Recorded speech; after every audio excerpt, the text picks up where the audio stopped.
শাখা, আমি শাখাই বলবো, আসলে কার্যক্রম শাখার মতোই, হয়তো নামটা এটা উপশাখা থাকবে।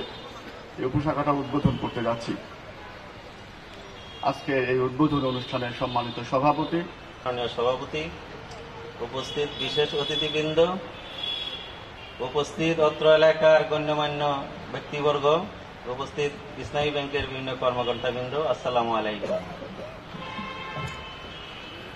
পৃথিবী সৃষ্টির পর যখন ইসলামী ব্যাংক বাংলাদেশ লিমিটেড সিলেট শাখার আওতাধীন মীরগঞ্জতলা উপশাখার আজকের এই উদ্বোধনী অনুষ্ঠানের সম্মানিত প্রধান অতিথি, আমাদের গার্ডিয়ান, আমাদের রেগুলেটর,